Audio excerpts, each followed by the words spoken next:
Hello, अस्सलाम वालेकुम। अस्सलाम वालेकुम। अस्सलाम।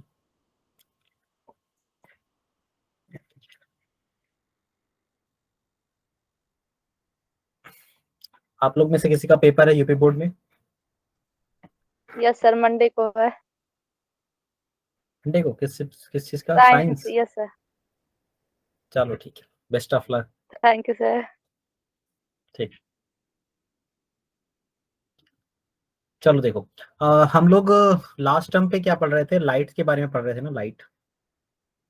ठीक है। और लाइट में हमने पढ़ा था रिफ्लेक्शन के बारे में।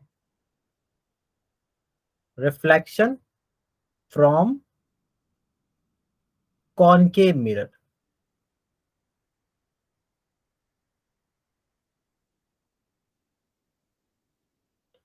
कॉनकेव मिरर से हमने पढ़ा था, टोटल 6 केसेस मैंने बताए थे। ठीक है, टोटल 6 केसेस होते हैं। 6 केसेस होते हैं इमेज फॉर्मेशन के, यही तो मैंने बताए थे। कॉनकेव मिरर को हिंदी में क्या बोलते हैं आलिया? अवतल दर्पण। अवतल दर्पण सर। और रिफ्लेक्शन को? परावर्तन। अच्छा, अपवर्तन और परावर्तन ना। यस। अपवर्तन होता था रिफ्रैक्शन। यस। याद आ गया। चलो ठीक है। सो रिफ्लेक्शन फ्रॉम कॉनकेव मिरर के हमने टोटल 5 केसेस कल हमने देखे थे। हमने कहा था कि देखो 5 केसेस हैं। एक आपका फोकस पे ऑब्जेक्ट हो, सेंटर ऑफ कर्वेचर पे हो, इन दोनों के बीच में हो। वन बाय वन सभी लोग आ ही जा रहे हैं। और एक इन बिटवीन, एक इनफाइनाइट। देखो पहला केस आपका यहाँ था। ओके, 2 मिनट का ब्रेक ही ले लेते हैं, और हर बार कोई ना कोई आ रहा है। ठीक है, first, second, third, fourth, fifth, and this is the last case, 6 case. 6 case पे हमने डिस्कस नहीं किया था, हमने 5th केस तक डिस्कस कर लिया। ठीक है, आज क्वेश्चन भी लगाना है।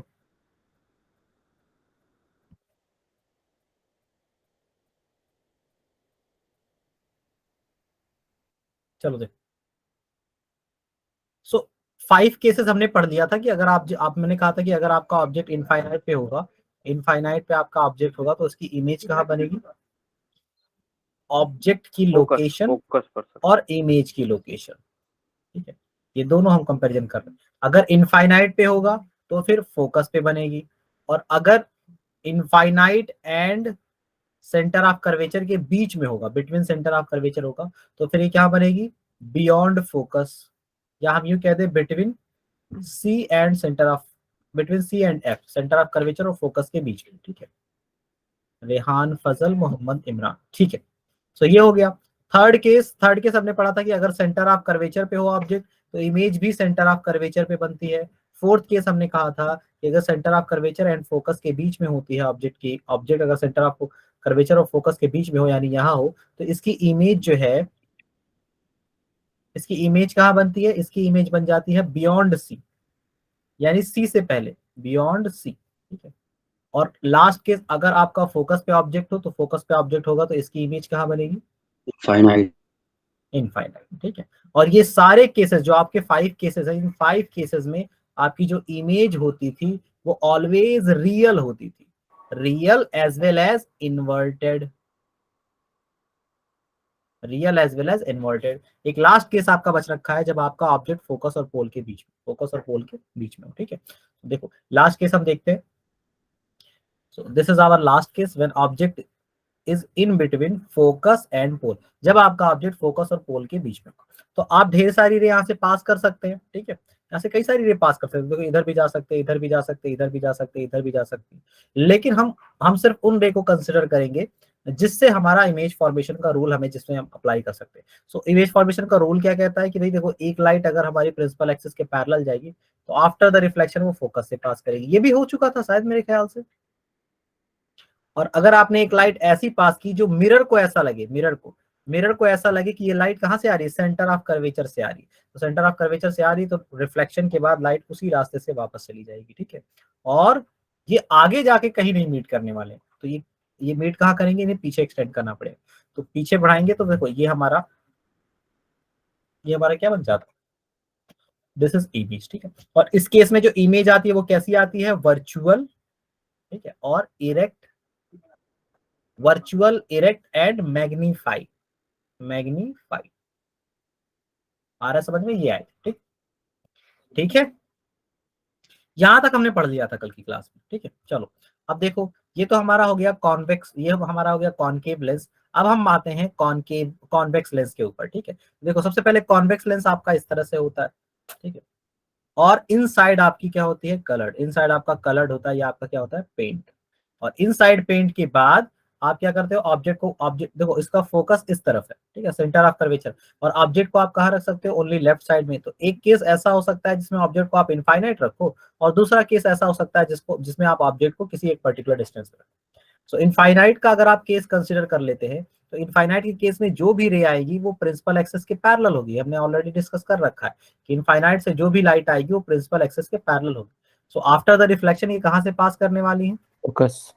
फोकस से। ऐसा इस तरह से डाइवर्ज होंगी, इस तरह से डाइवर्ज होंगी कि लगेगा कि ये कहां से आ रही है, फोकस से आ रही है। ऐसा फील होगा कि ये कहां से आ रही है, फोकस से आ रही है। ठीक है, आरएस वन में इस तरह से निकल जाती है ये, बल्कि मैंने यहाँ पे थोड़ा सा इसे उल्टा बना दिया, थोड़ा सा इसे और सही करना चाहिए।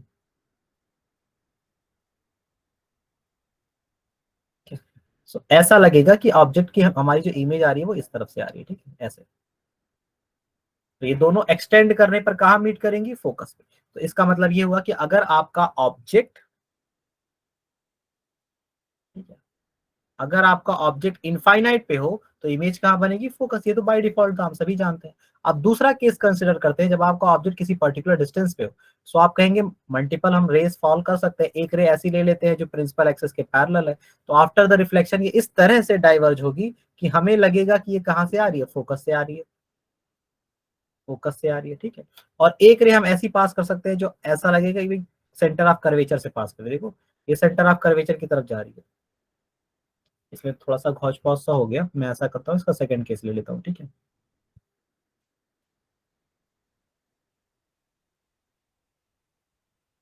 अगर आप एक रे इस तरह से पास करेंगे प्रिंसिपल एक्सेस के पैरेलल, तो ये इस तरह से डाइवर्ज होगी कि हमें ऐसा लगेगा कि डाइवर्जिंग वाली जो रे है वो कहां से आ रही है, फोकस से। ठीक है, फोकस से आ रही है।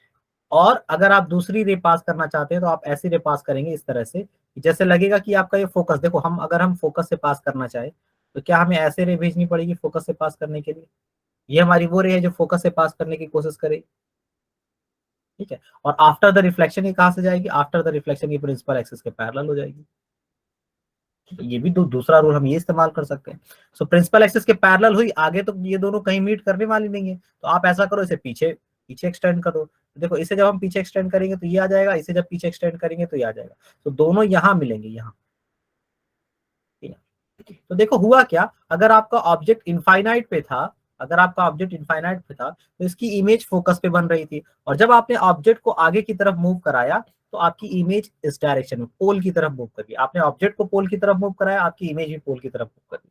अच्छा, इसका नेचर कैसा होगा इमेज का, virtual and erect. Virtual and erect. ठीक है, एक तो आपका वर्चुअल होगा, वर्चुअल के साथ साथ इरेक्ट होगा, इरेक्ट के साथ साथ आप ये देखो कि ये मैग्नीफाई नहीं है, डिमिनिश्ड है। ठीक है, कैसा है, डिमिनिश्ड है, डिमिनिश्ड। आ रहा है समझ में, डिमिनिश्ड।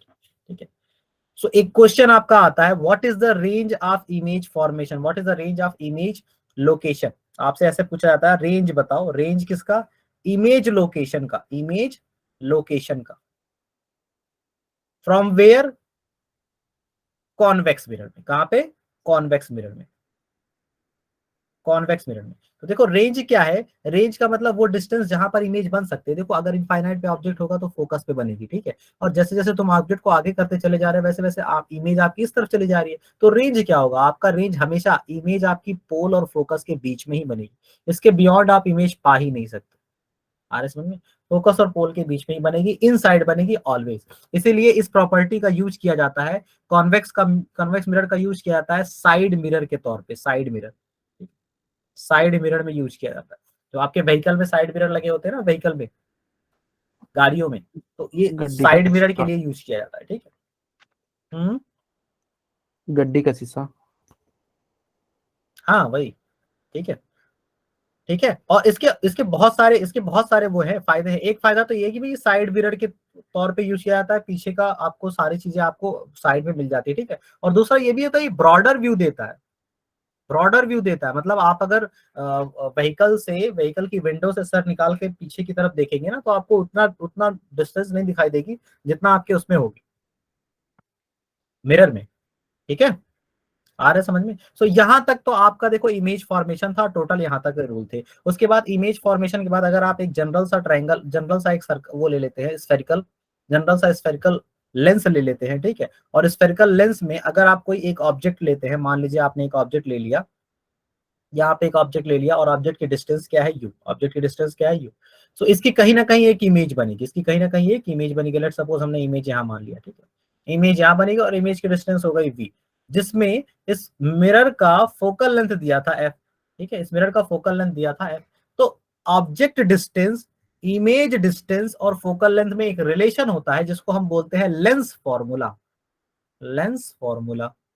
और लेंस फॉर्मूला आपका है क्या, 1/v plus 1/u is equal to 1/f। ये होता है लेंस फॉर्मूला जो यूज किया जाता है, ठीक है। सो अगर सर मिरर आपको फॉर्मूला है, माइनस माइनस। सॉरी ये दोनों कन्वर्ट हो जाते हैं, थोड़ा सा मतलब वो हो जाते हैं, चेंज इंटरचेंज हो जाते हैं, ठीक है, कोई बात नहीं। ये मिरर फॉर्मूला है, सॉरी ये मिरर फॉर्मूला है, सही कह रहे हैं।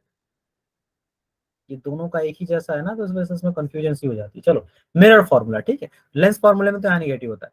सो इसका मतलब क्या है कि आपको अगर कोई भी दो चीजें दे रखी जाए, u दे दिया जाए, v दे दिया जाए, तो आप f कैलकुलेट कर सकते हो। इसी तरह से u और f दे दिया जाए तो आप v कैलकुलेट कर सकते हो, ठीक है। और हमने एक मैग्निफिकेशन के बारे में पढ़ा था, हमने कहा था देखो मैग्निफिकेशन क्या होता है, height of image upon height of object, ठीक है। और मैग्निफिकेशन के लिए एक फॉर्मूला और है, -v/u, -v/u। इस तरह से भी मैग्निफिकेशन कैलकुलेट किया जाता है, ठीक है। तो ये दो फॉर्मूले हैं मिरर फॉर्मूले, एक मिरर फॉर्मूला है, एक मैग्निफिकेशन फॉर्मूला है, दोनों मिरर के लिए, ठीक है, दोनों मिरर के लिए। तो इनमें से हम किसी का भी यूज करके क्वेश्चन को सॉल्व कर लेते हैं, ठीक है। एक चीज आपको याद रखनी है कि ऑलवेज आपको वैल्यू जो पुट करनी है ना फॉर्मूले में, वैल्यू जो फॉर्मूले में पुट होगी, value put in formula is always together with sign, आपको साइन के साथ रखना। तो जब आप साइन के साथ वैल्यू पुट करोगे ना, तो आपको आंसर भी साइन के साथ मिलेगा, ठीक है। हम इस पे कुछ क्वेश्चन सॉल्व कर लेते हैं, बताता हूँ। इस पे हम कुछ क्वेश्चन पहले सॉल्व कर लेते हैं, फिर हम आगे मूव करेंगे, ठीक है।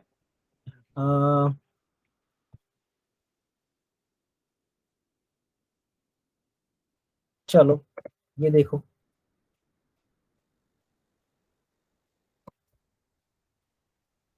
ठीक है।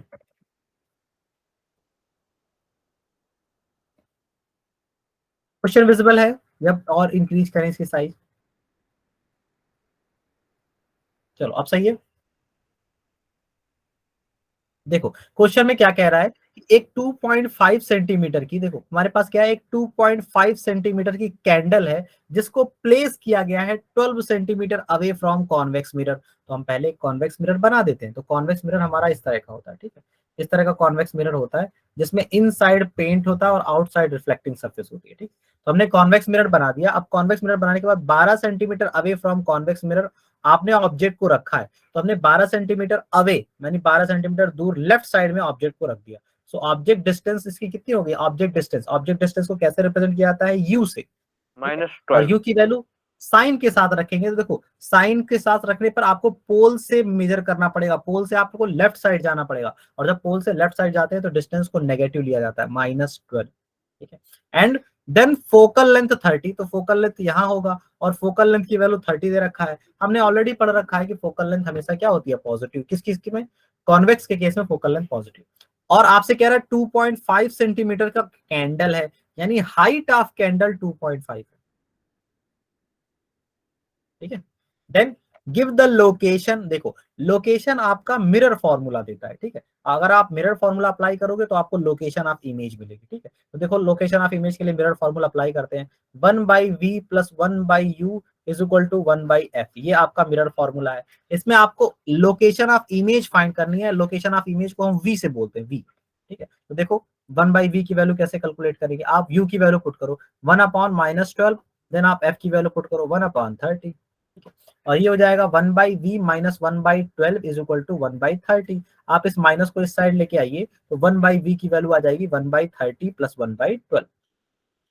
और अगर हम इसका एलसीएम लेते हैं तो एलसीएम आता है 60, 32 जा एंड 12 5 जा। सो एक्चुअली में इसका आंसर आ जाएगा 7/60। और ये 1/v की वैल्यू आई है 7/60। सो what is the value of v? v की वैल्यू हो जाएगी 60/7।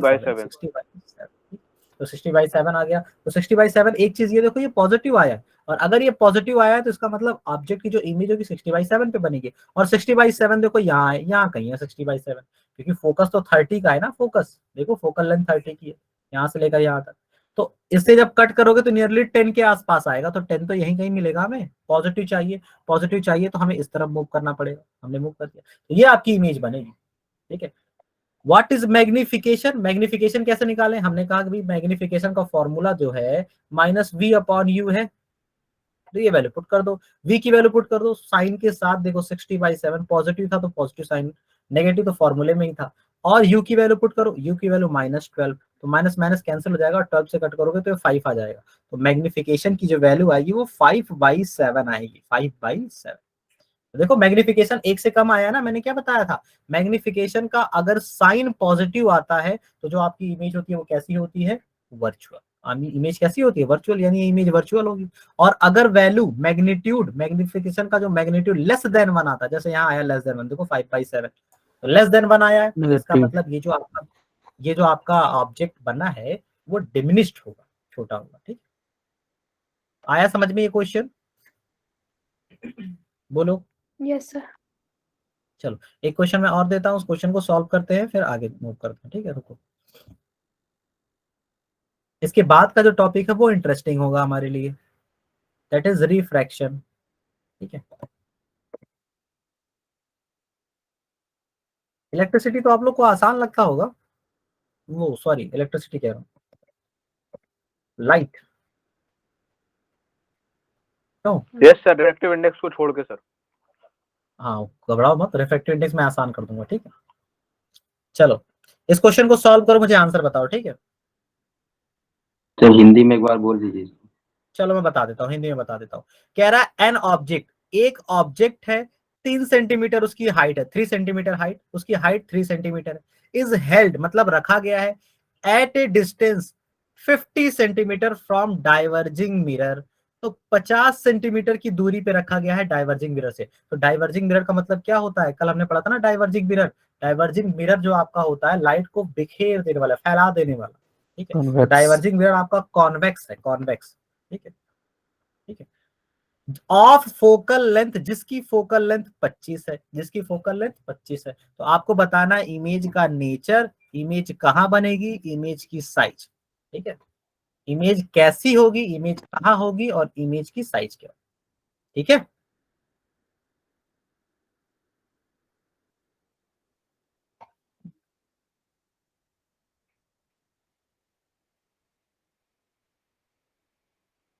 फिजा Zameer, new student. 50/3। No sir. Okay, अच्छा फिजा आप पहले से आई थी आप, ठीक है, याद आ गया। ओके, जरदारी रॉयल्स, आप न्यू हो बेटा? No sir. ओके, तो what is the name? Mohammad Asif. Mohammad Asif.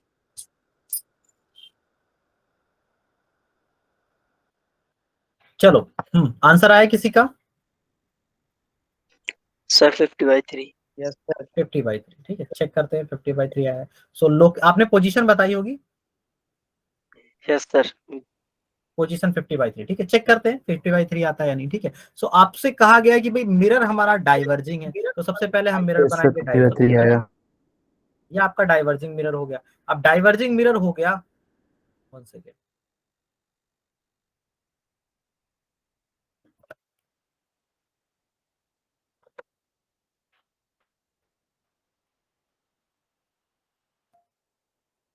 ठीक है, आपका ये डाइवर्जिंग मिरर हो गया। तो डाइवर्जिंग मिरर आपका ऐसे होगा। ठीक है, ये हो गया। और आपसे देखो कहा क्या गया है, एन ऑब्जेक्ट जिसकी हाइट 3 सेंटीमीटर है वो 50 सेंटीमीटर पर रखा गया है। तो 50 सेंटीमीटर पर ऑब्जेक्ट को रखा है हमने, इस तरह से 50 सेंटीमीटर पर रखा है।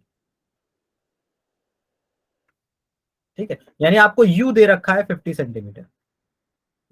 तो यू की वैल्यू, आप साइन की वैल्यू क्या रखोगे, पॉजिटिव या नेगेटिव? तो कहोगे मेजर करने के लिए हमें लेफ्ट साइड जाना पड़ेगा इस तरह से, यहाँ से पोल से, तो यहाँ नेगेटिव रखेंगे, तो यू की value minus negative. Focal length 25 आपको पता है, फोकल इसका यहाँ होता है, तो ये 25 है। ओके, यहाँ से यहाँ तक 25। सो फोकल लेंथ यानी एफ की वैल्यू 25 और ये पॉजिटिव ली जाएगी। अच्छा, देन आपसे कहा गया find the nature and position.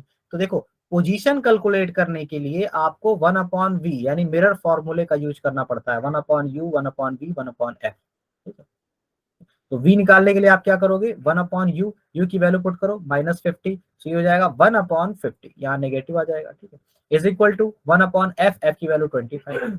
अब ये पूरा माइनस है तो राइट साइड जाएगा, ये पॉजिटिव हो जाएगा। ठीक है, 1/25 प्लस 1/50, एलसीएम लो तो ये 50 आएगा, 25 से डिवाइड करो तो 2 बार में, यहाँ 2 आ जाएगा, और 50 से डिवाइड करो तो ये 1 बार में। ठीक है, तो यहाँ 1 आ जाएगा, तो 3/50 आएगा। ठीक है, 1/v की वैल्यू अगर 3/50 आ रही है तो v की वैल्यू कितनी आ जाएगी, 50/3, 50/3।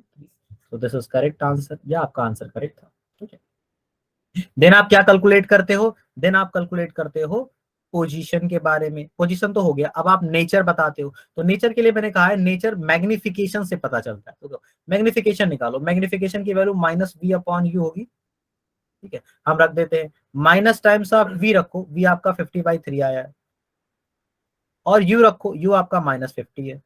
माइनस माइनस पॉजिटिव हो जाएगा, 50 से 50 कट जाएगा, और मैग्निफिकेशन की वैल्यू 1/3 आएगी। अच्छा देखो, मैग्निफिकेशन पॉजिटिव है तो जो आपकी इमेज होगी वो कैसी होगी, वर्चुअल। यही तो हमने बताया था, मैग्निफिकेशन की वैल्यू पॉजिटिव तो इमेज वर्चुअल, और मैग्निफिकेशन का मैग्नीट्यूड लेस देन 1 है, 1/3 एक से छोटा होता है ना, तो ये जो इमेज होगी वो डिमिनिश्ड होगी। ठीक है, और साइज ऑफ इमेज कैसे निकालेंगे, साइज ऑफ इमेज निकालने के लिए आपको height of image upon height of object का फॉर्मूला लगाना पड़ेगा, जो कि मैग्निफिकेशन होता है, और मैग्निफिकेशन 1/3 आ चुका है। देखो, मैग्निफिकेशन 1/3 आ चुका है। ठीक है, सो हाइट ऑफ ऑब्जेक्ट आपको गिवन है, एन ऑब्जेक्ट 3 सेंटीमीटर हाई, तो हाइट ऑफ ऑब्जेक्ट आपको दिया है, एन ऑब्जेक्ट 3 सेंटीमीटर हाई। ठीक है, सो आपको हाइट ऑफ ऑब्जेक्ट के प्लेस पे 3 रखना है, तो 3 रखो, hi/3 इज इक्वल टू 1/3, 3 से 3 कैंसिल हो जाएगा, hi की वैल्यू आ जाएगी आपकी 1। तो हाइट ऑफ इमेज कितना आ जाएगा, 1। आया समझ में ये क्वेश्चन सबको? Yes sir. ठीक है, क्लियर है ये? Yes sir. ओके, 1 सेकेंड, अब मैं कुछ एक थोड़ा सा इंटरेस्टिंग क्वेश्चन दे दूं।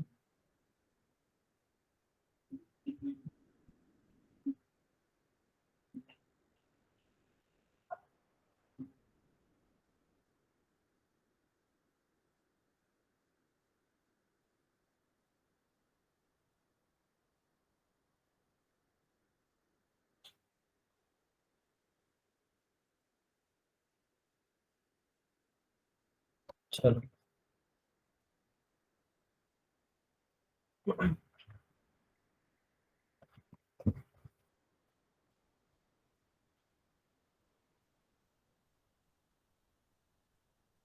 चलो इस क्वेश्चन को सॉल्व करो।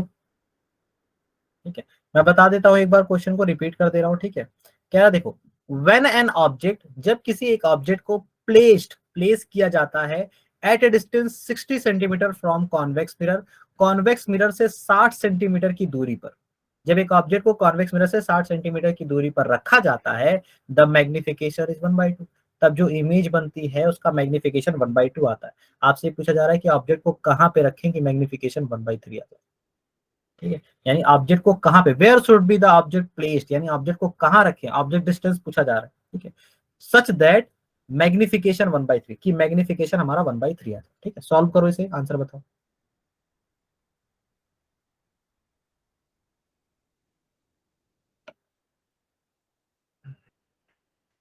अहद समझ में आ रहा है?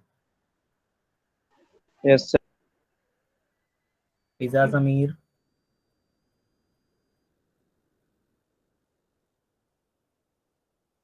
गुफरान, सर 19। सर 30 से Okay. माइनस -30 Yes, ना होगा। चलो चेक करते हैं। 90 सेंट। मुस्कान समझ में आ रहा है? Yes sir. मोहम्मद फैजान, हुजैफा,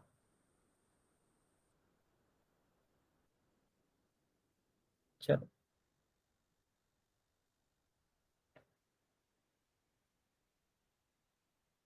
ठीक है, हम इसको सॉल्व करते हैं। ठीक है, देखो कह रहा है when an object placed at a distance 60 centimetre from convex mirror. हम ऐसा करते हैं, एक कॉन्वेक्स मिरर लेते हैं, ये हमने कॉन्वेक्स मिरर ले लिया। ठीक है, कह रहा है कि अगर आपने इस कॉन्वेक्स मिरर के आगे कितने डिस्टेंस पर एक कॉन्वेक्स मिरर ले लिया, कह रहा 60 सेंटीमीटर पर अगर आपने प्लेस किया है एक ऑब्जेक्ट को, तो 60 सेंटीमीटर पे हमने ऑब्जेक्ट को प्लेस कर दिया। ठीक है, ये हो गया 60 सेंटीमीटर, ये ऑब्जेक्ट को प्लेस कर दिया। तो कह रहा है ठीक है, अगर आपने ऐसा किया तो जो मैग्निफिकेशन प्रोड्यूस हुआ है ना वो 1/2 है। इस केस में मैग्निफिकेशन 1/2 है। अच्छा, तो मैग्निफिकेशन 1/2 होने का क्या मतलब निकल के आता है कि देखो, एक तो आपको ऑब्जेक्ट की डिस्टेंस दे रखी है, अगर ऑब्जेक्ट डिस्टेंस के बारे में कह दो तो वो -60 है। ऑब्जेक्ट डिस्टेंस -60, और कह रहा है कि इस केस में जब आपने ऑब्जेक्ट को -60 पे रखा तो मैग्निफिकेशन जो आ रहा है वो 1/2 आ रहा है। तो हम कहेंगे अच्छा मैग्निफिकेशन 1/2 आ रहा है, तो मैग्निफिकेशन की वैल्यू होती कितनी है? मैग्निफिकेशन जो जनरली होता है वो -v/u होता है। ठीक है, तो -v/u की वैल्यू 1/2 आ रही है इसका मतलब। ठीक है, सो अगर -v/u की वैल्यू 1/2 आ रही है तो u की वैल्यू पुट कर दो -60। ठीक है, हम पुट कर देते हैं, -v -60 इज इक्वल टू 1/2। तो ये और ये कैंसिल हो जाएगा और u आ जाएगा आपका 60/2, और कट करेंगे आपका आंसर आ जाएगा 30। कट करेंगे आपका आंसर कितना आ जाएगा 30, यानी v की वैल्यू 30 आ जाएगी। यानी इस केस में जब आप कह रहे हो कि ऑब्जेक्ट डिस्टेंस 60 है, तब इमेज जो बनी होगी वो इमेज 30 सेंटीमीटर पे बनी होगी, अंदर की तरफ 30 सेंटीमीटर पे बनी होगी। ठीक है, ये v equal to positive value का मतलब पोल से आप इस डायरेक्शन में जाओगे 30। ये तो पहला केस हो गया, ये फर्स्ट केस है कि जब आपका ऑब्जेक्ट 60 पे था। तो अब न्यू केस कह रहा है कि देखो, न्यू केस कह रहा है कि मिरर वही है, मिरर वही है, बताओ हम ऑब्जेक्ट को कहां पे रखें। नेक्स्ट केस है, बताओ हम ऑब्जेक्ट को कहां पे रखें कि जो इमेज बन रही है इसकी जो मैग्निफिकेशन है वो 1/3 आए। ठीक है, अच्छा मुझे एक चीज बताओ, इन दोनों केसेस में क्या ऐसा है जो चेंज नहीं होगा? ऑब्जेक्ट डिस्टेंस तो चेंज हो रही है, इमेज डिस्टेंस चेंज हो रही है। Sir image. इमेज नहीं चेंज होगी, इमेज तो चेंज हो जाएगी। आपसे यही तो कहा जा रहा है कि भाई ये बताओ, इमेज ये बताओ कि हम ऑब्जेक्ट को किस यू पे रखे सच दैट जो इमेज बन रही है, कहीं पे इमेज बन रही है, सच दैट उन दोनों का मैग्निफिकेशन 1/3 है। तो भाई तुम कहोगे देखो तो चेंज नहीं किया गया है ना, मिरर चेंज नहीं किया तो दोनों मिरर की फोकल लेंथ तो सेम होगी। आ रहा है समझ में? दोनों केस में फोकल लेंथ तो सेम होगी। क्यों? सर फिर यस से रिपीट कीजिएगा तो फिर से। देखो मैं ये कह रहा हूं कि इस क्वेश्चन को थोड़ा सा समझने की कोशिश करो। कह रहा है कि देखो, कह रहा है कि जब ऑब्जेक्ट तुम्हारा 60 सेंटीमीटर पे था, कॉन्वेक्स मिरर में जब तुमने इमेज बनाई है, तो इमेज तो बन गई, और इमेज ऐसे बनी कि मैग्निफिकेशन 1/2 आया। हमने कहा ठीक है, अगर हमने ऑब्जेक्ट को 60 पे रखा तो मैग्निफिकेशन 1/2 आया, और हमने मैग्निफिकेशन का फॉर्मूला लगाया, -v/u इक्वल टू 1/2 रखे, और u की वैल्यू पुट करी -60, तो पुट करते ही हमारा आंसर आया 30, यानी इमेज को 30 पे रखा गया होगा। अब आपसे ये पूछ रहा है कि बताओ अब हम ऑब्जेक्ट को कहां रखें, किस यू पे रखें? अब नया यू आ गया, किस यू पे रखें कि जो इमेज बन रही है उसमें मैग्निफिकेशन 1/3 आए। ठीक है, आया समझ में? तो इन दोनों केस में, पहले केस में और दूसरे केस में, दोनों में सेम क्या रहने वाला ये बताओ। तो दोनों में मिरर सेम है, मिरर सेम इसका मतलब फोकल लेंथ सेम। ठीक है, तो पहले वाले केस से पहले तुम फोकल लेंथ निकाल लो, वो कैसे निकलेगी? 1/f is equal to 1/u plus 1/v, value 60 put करो। आएगा।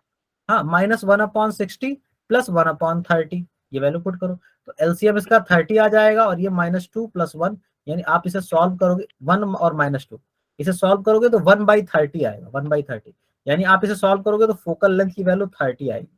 तो अगर पहले वाले केस में फोकल लेंथ 60। 30 है, 60, तो पहले वाले केस में यस अगर सर। 60 है तो दूसरे वाले केस में भी 60 ही होगा। तो मैं इस क्वेश्चन को अब थोड़ा सा मैं रिमूव कर रहा हूँ, ठीक है, यहाँ से, उसके बाद नेक्स्ट पेज पे सॉल्व करवा दे रहा हूँ। ठीक है, रिमूव कर दें इसे। Yes sir.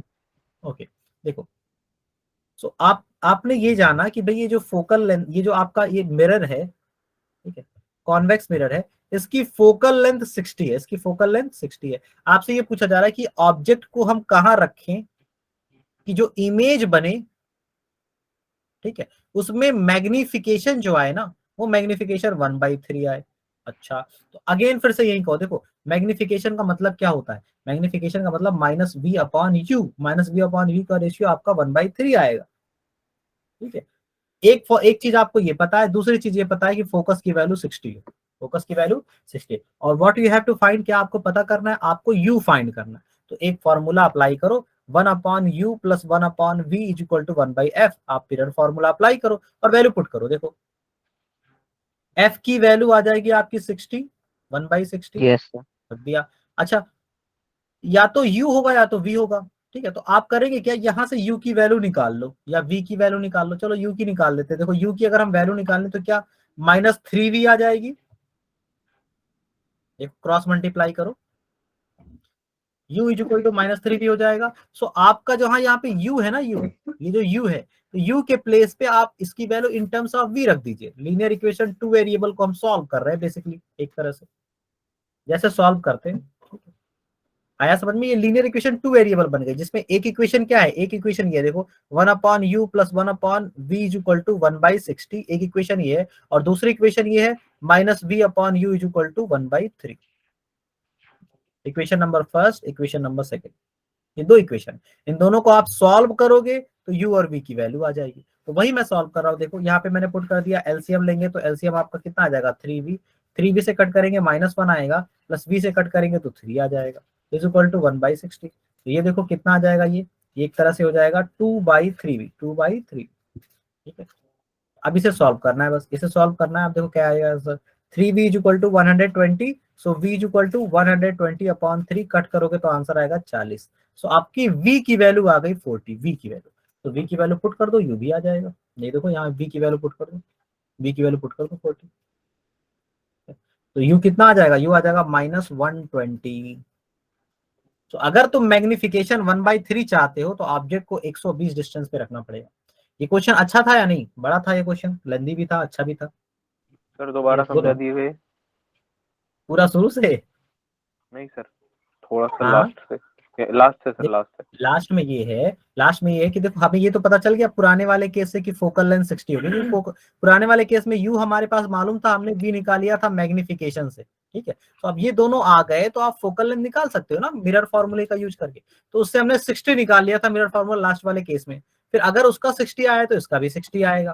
तो अब हमने क्या किया है, अब हमसे ये पूछा गया है कि ऑब्जेक्ट को कहाँ रखा जाए कि इसकी जो इमेज बन रही है वो इमेज और इनका मैग्निफिकेशन 1/3। तो हमारे पास सॉल्यूशन क्या है, देखो कि एक इक्वेशन हमें दे रखी है मैग्निफिकेशन 1/3, तो जहां भी रखोगे -v/u की वैल्यू 1/3 आएगी, और दूसरा 1/u + 1/v = 1/60, क्योंकि फोकस आपका 60 आ चुका है, तो 1/f होता है, हमने 60 रख दिया। इन दोनों इक्वेशन को हमने सॉल्व किया है। अब सॉल्व कैसे करना है वो आप अपना मेथड भी इस्तेमाल कर सकते हैं, आ रहा समझ में। लेकिन मैंने किस मेथड का यूज किया है, सब्स्टिट्यूशन। सब्स्टिट्यूशन का मतलब एक से वैल्यू देखो, ये देखो एक वेरिएबल की value in terms of other निकालेंगे और दूसरे इक्वेशन में ले जाके पुट कर देंगे, ये तो करते हैं सब्स्टिट्यूशन में। Yes sir. सर ठीक है, सर यहाँ बता दीजिए थोड़ा सा, -1 + 3/3v जो है वहीं से थोड़ा सा बता दीजिए। हाँ देखो ये तुम एलसीएम लो इन दोनों का, देखो एलसीएम लो यहाँ पे, इन दोनों का एलसीएम लो, -3v और v का, तो 3v आएगा, सिर्फ मैग्नीट्यूड देखो, नेगेटिव साइन ना, नेगेटिव साइन तो ऊपर चली जाती है, ठीक है। तो ये 3v और v बचा, तो 3v और v का एलसीएम 3v आएगा। अब 3v से 3v को कट करेंगे 1 आएगा, 1 को ऊपर ले जाके मल्टीप्लाई करोगे -1, v से v को कट करोगे 3 आएगा, 3 को ऊपर मल्टीप्लाई 3, और -1 और 3 कितना हो जाएगा 2/3v। आया समझ में। हाँ फिजा बताओ। Yes sir, yes sir. Sir, if we replace the convex mirror in place of concave mirror, what will be the result? Okay, अगर हम देखो, अगर हम ऐसा करते हैं कि इसे कॉन्वेक्स मिरर को रिप्लेस कर देते हैं कॉनकेव मिरर के साथ, तो देखो एक बार फिर से पूरा सॉल्व करना पड़ेगा, मैं बता देता हूं फिर भी, ठीक है। चलो देखो, ये इतना समझ में आया। Yes, sir. इतना क्लियर है? Yes, चलो sir. अब हम इसको रिप्लेस कर दे रहे हैं, इसको हम रिप्लेस कर दे रहे हैं कॉन्वेक्स को कॉनकेव के साथ, ठीक है। तो देखो क्वेश्चन हमारा ये था, ये हो रहा, ये हमने कॉन्वेकेव के साथ रिप्लेस कर दिया। ऑब्जेक्ट डिस्टेंस आपको 60 दे रखा है, तो पहले ये बताओ, हमसे ये कहा गया है कि देखो हमने 60 पे जब ऑब्जेक्ट को रखा है तो मैग्निफिकेशन कितनी आई है, 1/2, ठीक है। मैग्निफिकेशन 1/2 है 60 पे रखने पर, और कॉनकेव में तो हम ऐसा करते हैं, फॉर्मूला लगा लेते हैं, -v/u की वैल्यू 1/2 आई है, ठीक है, कॉनकेव में। और u की वैल्यू आप क्या रखोगे, u की वैल्यू आप रखोगे 60, सो आंसर आएगा 1/2 -60, माइनस माइनस कैंसिल हो जाएगा। इमेज डिस्टेंस अगेन आपकी 30 ही आएगी, इमेज डिस्टेंस 30 आने का मतलब समझ में आता है, इमेज डिस्टेंस 30 आने का मतलब इस बार जो इमेज होगी मिरर के अंदर बनेगी, 30 और मिरर के अंदर बनेगी, ठीक है, ये हो गया। अच्छा यहाँ पे f की वैल्यू निकालो, 1/u + 1/v is equal to 1/f, ठीक है। सो अब देखो, अब मसला यहाँ पे है, चलो मैं कैलकुलेट कर दे रहा हूँ, 1/u रखो, 1/u, u आ जाएगा आपका 60 -60, और v रखो, v आ जाएगा 1/30, सो यहाँ पे आएगा 1/f, 1/f। सो 1/f आने के बाद आप इसे अगर सॉल्व करने की कोशिश करोगे ना, तो आप इसे सॉल्व करने की कोशिश करोगे, f की वैल्यू यहाँ से निकल के आ जाएगी 60, सेम फॉर्मूला है, सेम फॉर्मूला सेम यूज है, तो आपका आंसर 60 ही आना है। अब यहाँ पे आपको पता चलेगा कि नहीं, ऐसा पॉसिबल नहीं है, फोकस की वैल्यू पॉजिटिव नहीं आ सकती, यानी ये जो मैग्निफिकेशन 1/2 आपने लिख दिया ना, magnification 1/2 in case of concave mirror not possible, आ रहा है समझ में, नॉट पॉसिबल, मैग्निफिकेशन 1/2 पॉसिबल ही नहीं, आया समझ में, क्योंकि देखो फोकल लेंथ हमारी पॉजिटिव आ गई ना, कॉनकेव के केस में फोकल लेंथ का पॉजिटिव आना ना, ये चीज सही नहीं, आया समझ में। सो इस केस में अगर आप मिरर को चेंज कर देते हैं तो आप मैग्निफिकेशन कभी भी 1/2 नहीं पा सकते, आया समझ में पिज्जा? Yes, sir. चलो ठीक है, फिर मैं इसे रिप्लेस कर देता हूँ, ठीक,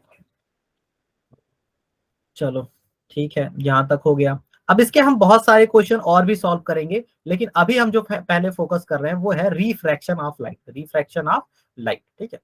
चलो, तो रिफ्रैक्शन ऑफ लाइट को मैं पहले आपको बताता हूं, मैं एक बार इसे शेयर कर देता हूं आपको,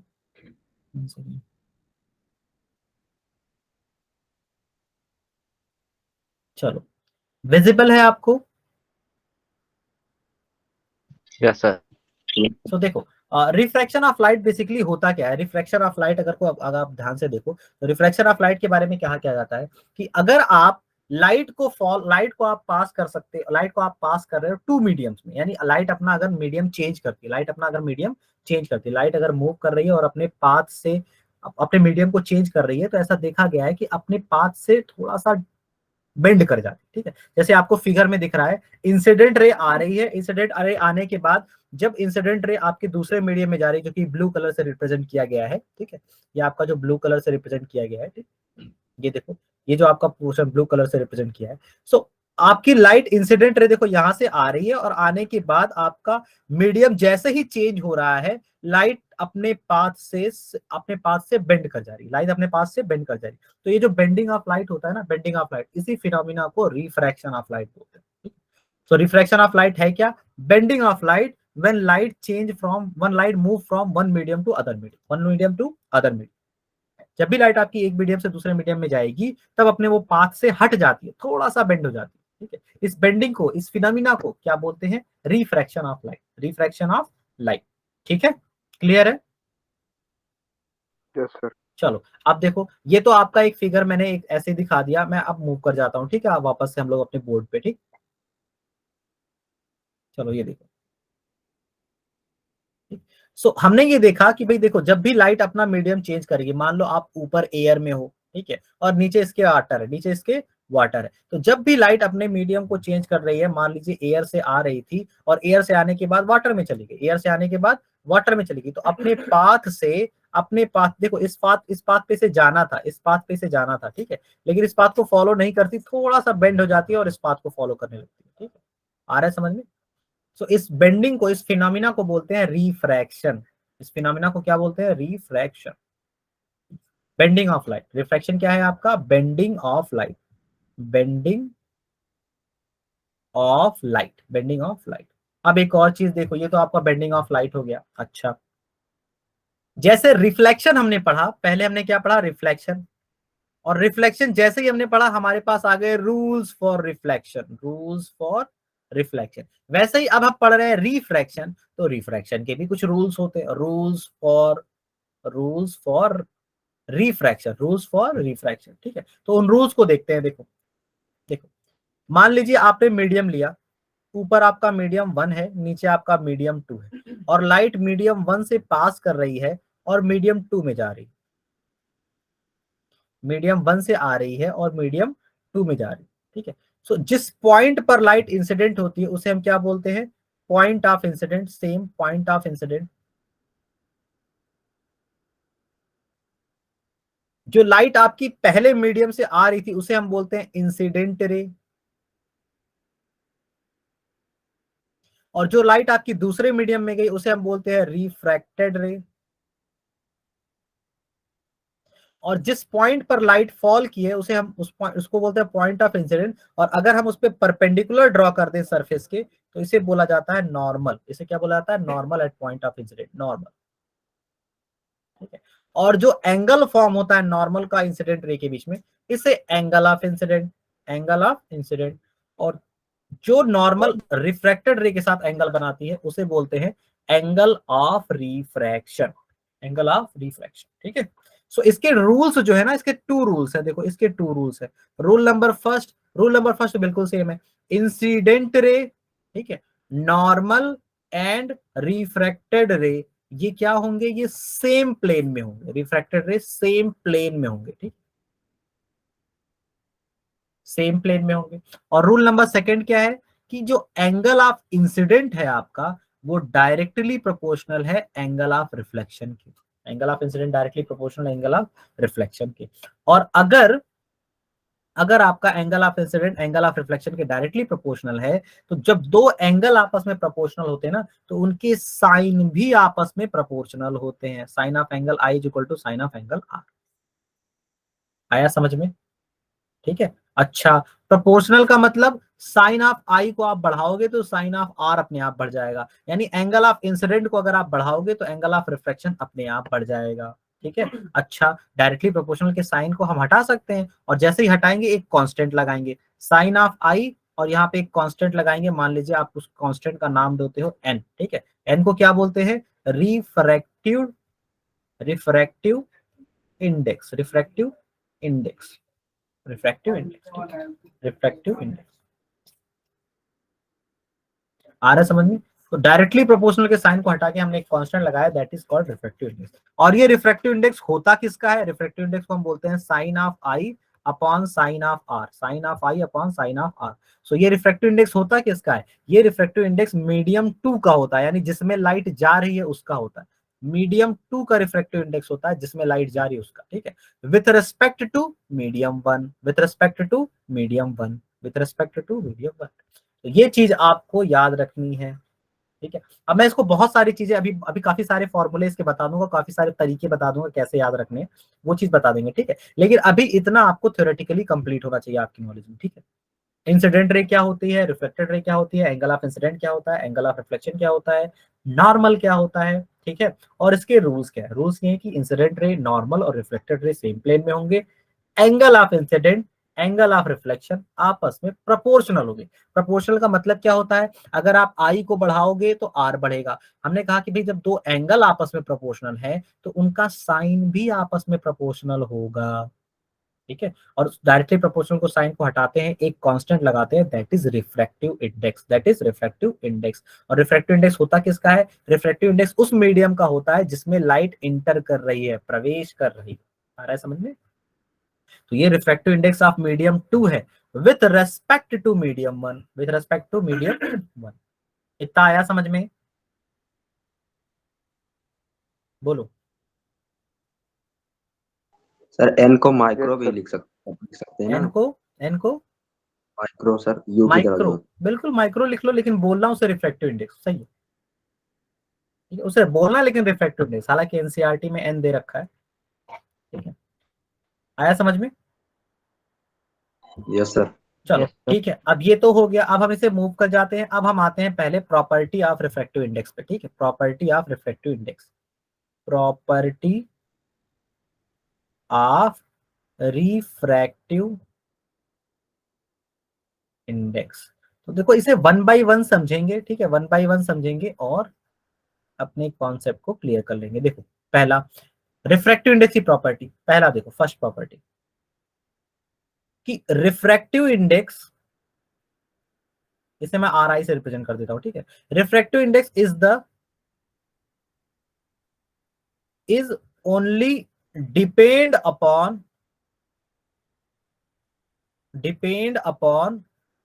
मीडियम। ये किस पे डिपेंड करती है? मीडियम पे। रिफ्रैक्टिव इंडेक्स हमेशा मीडियम पे डिपेंड करती है। यानी इसका मतलब क्या है? इसका मतलब ये है कि देखो अगर ये लाइट आ रही थी ना एक मीडियम से लाइट आ रही थी, उसके बाद दूसरे मीडियम में चली गई, थोड़ा सा बेंडिंग ऑफ लाइट हुआ, मीडियम आपका यहाँ M1 है, यहाँ मीडियम M2 है, तो ये डिपेंड कर रही है मीडियम पे। रिफ्रैक्टिव इंडेक्स की जो वैल्यू आएगी ना वो मीडियम पे डिपेंड करेगी। ठीक है, आ रहा है समझ में? दोनों में से आपने अगर किसी भी एक मीडियम को चेंज किया, आइदर M1 आइदर M2, तो रिफ्रैक्टिव इंडेक्स बदल जाए। रिफ्रैक्टिव इंडेक्स बदल, हालांकि ये रिफ्रैक्टिव इंडेक्स होता किसका है? दूसरे वाले का होता है जिसमें लाइट पास कर रही है। ठीक है, तो ये एंगल ऑफ इंसिडेंट है आपका आई, ये एंगल ऑफ रिफ्लेक्शन है आपका आर। तो आप रिफ्रैक्टिव इंडेक्स को लिखते कैसे हो? Refractive index of medium 2 with respect to medium 1। आप दूसरे वाले का रिफ्रैक्टिव इंडेक्स जिसमें लाइट पास कर रही है वो लिखते हो। और ये किसके बराबर होता है? ये sine of angle I upon sine of angle R के बराबर, sine of angle I upon sine of angle R. ठीक, एक प्रॉपर्टी। और दूसरी देखो, refractive index of medium with respect to air, ठीक है, is always more than one, हालांकि ग्रेटर देन वन भी लिख सकते हैं, more than one. Refractive index की वैल्यू हमेशा एक से ज्यादा होती है, लेकिन अगर आप refractive index of medium calculate करोगे विद रिस्पेक्ट टू एयर, तब एयर के रेस्पेक्ट में रिफ्रैक्टिव इंडेक्स किसी भी मीडियम का ऑलवेज ग्रेटर देन वन होता है। अच्छा, एयर के रेस्पेक्ट में कहने का मतलब क्या है? कि लाइट जो आपकी आ रही है ना वो एयर से आए। अगर आपकी लाइट एयर से आ रही है तो refractive index of any medium with respect to air ये ऑलवेज ग्रेटर देन वन होगा। इसका मतलब साइन ऑफ आई की value always greater than sine of R होगी। इसका मतलब आई की value always greater than R होगी। ठीक है, अच्छा, आई की वैल्यू ग्रेटर देन आर, इसका मतलब ये जो एंगल ऑफ इंसिडेंट है वो बड़ा होगा किससे? रिफ्रैक्शन से। लेकिन ये कब है? जब आपकी लाइट एयर से आए और किसी मीडियम में जाए, एयर से आए किसी मीडियम। अब ये मीडियम कौन कौन सा हो सकता है? ये मीडियम आपका हो सकता है ग्लास, ये मीडियम आपका हो सकता है डायमंड, ये मीडियम आपका हो सकता है वाटर, ये मीडियम आपका कुछ और हो सकता है केरोसिन। ठीक है, ये सारे हो सकते हैं ये मीडियम, दूसरा मीडियम। आ रहा है समझ में? तो जब भी आपकी देखो एयर जो है ना, एयर का रिफ्रैक्टिव इंडेक्स सबसे कम होता है, एयर कह दो या वैक्यूम का सबसे कम होता है, और एयर और वैक्यूम का नियरली इक्वल होता है। मैं आपको लिख देता हूँ, डेटा लिख दे रहा हूँ। वैक्यूम का रिफ्रैक्टिव इंडेक्स हम 1 मान के चलते हैं। वैक्यूम का रिफ्रैक्टिव इंडेक्स हम 1 मान के चलते हैं। ठीक है, रिफ्रैक्टिव इंडेक्स ऑफ वैक्यूम हम 1 मान के चलते हैं। और जो एयर है ना, एयर का भी रिफ्रैक्टिव इंडेक्स नियरली इतना ही होता है। रिफ्रैक्टिव इंडेक्स ऑफ एयर भी नियरली इतना ही होता है, 1.0003 ऐसे होता है। तो ये नियरली 1 के बराबर ही है। ठीक है, और रिफ्रैक्टिव इंडेक्स ऑफ डायमंड का सबसे ज्यादा हाई होता है, कितना होता है? 2.42। ठीक है, और रिफ्रैक्टिव इंडेक्स ऑफ वाटर 1.333। आ रहा है समझ में? तो सबसे ज्यादा किसका हुआ? रिफ्रैक्टिव इंडेक्स ऑफ डायमंड सबसे ज्यादा होता है, और वैक्यूम का सबसे कम होता है। और वैक्यूम और एयर का नियरली इक्वल है, आ रहा है समझ में? ठीक है, तो रिफ्रैक्टिव इंडेक्स देखोगे हमेशा ग्रेटर देन वन। अच्छा, ये जो रिफ्रैक्टिव इंडेक्स की आपकी वैल्यू दे रखी होती है ना, देखो रिफ्रैक्टिव इंडेक्स कभी भी एक मीडियम का नहीं होगा। जब भी किसी का आप रिफ्रैक्टिव इंडेक्स निकालोगे विथ रेस्पेक्ट टू समथिंग निकालोगे, क्योंकि भाई किसी एक ही मीडियम का रिफ्रैक्टिव इंडेक्स कैसे निकाल सकते हो? जब भी आपकी लाइट अपने मीडियम को चेंज करेगी तो कहीं से आएगी और कहीं पे जाएगी, तो 2 मीडियम हुए ना। आ रहा है समझ में? ये क्या है तब फिर? ये रिफ्रैक्टिव इंडेक्स ऑफ डायमंड क्या है? Refractive index of diamond with respect to air है, air 2.42। Vacuum with respect to air बोल दो या वैक्यूम बोल दो, air with respect to air बोल दो या वैक्यूम बोल दो, refractive index of water with respect to vacuum बोल दो या एयर बोल दो। आ रहा समझ में? तो ये सारे रिफ्रैक्टिव इंडेक्स की जो वैल्यू है विथ रिस्पेक्ट टू एयर दे रखी है या फिर vacuum with respect to air या वैक्यूम दे रखी है। आ रहा समझ में? सो वैक्यूम के रिस्पेक्ट में किसी भी मीडियम का रिफ्रैक्टिव इंडेक्स 1 या 1 से बड़ा होता है। ये चीज समझ में आई? बोलो। Yes sir. इसके बाद हम फिर और प्रॉपर्टी पे पढ़ेंगे, ठीक है। चलो इतना हमें समझ में आ गया, रिफ्रैक्टिव इंडेक्स हमेशा किस चीज का होता है, किसी ना किसी एक मीडियम का होता है, किसी ना किसी एक मीडियम का होता है, मीडियम का। चलो अब देखो, अब एक फॉर्मूला पढ़ेंगे। देखो क्या होगा अगर हम एक वो ले लेते हैं, स्लैब, ग्लास का एक स्लैब ले लेते हैं, ठीक है। तो ग्लास का स्लैब ले लेते हैं। देखो ऐसी चीजें हो सकती हैं, एक हम यहाँ पे नॉर्मल ड्रॉ करेंगे, तो नॉर्मल ड्रॉ करने के बाद भाई लाइट ऐसे आएगी। देखो अगर ये एयर है ना, एयर, एयर है, ये ग्लास है, एयर है, ये ग्लास है, ठीक है। तो अभी हमने पढ़ा था कि एयर से अगर कोई लाइट आती है तो angle of incident angle of reflection के बड़ा होता है, angle of incident angle of reflection से बड़ा होता है, ठीक है। अच्छा देखो ऐसे, ये हो गया एंगल ऑफ इंसिडेंट और ये हो जाएगा angle of reflection, angle of reflection. तो इस केस में आप ध्यान से देखोगे तो क्या पता चलेगा कि जब आप लाइट को एयर से ग्लास में पास कर रहे हो तो लाइट बेंड कर जा रही है टुवर्ड द नॉर्मल। तो हम क्या कहते हैं कि देखो अगर आपने, देखो एयर जो है ना, एयर मीडियम आपका हल्का है, थोड़ा सा रेयरर मीडियम उसे बोलते हैं, रेयरर मीडियम, ठीक है। और ग्लास आपका हाई हैवी है, थोड़ा एयर के रेस्पेक्ट में हैवी है, ठीक है। तो इसे हम डेंसर मीडियम बोलते हैं, डेंसर हैवी।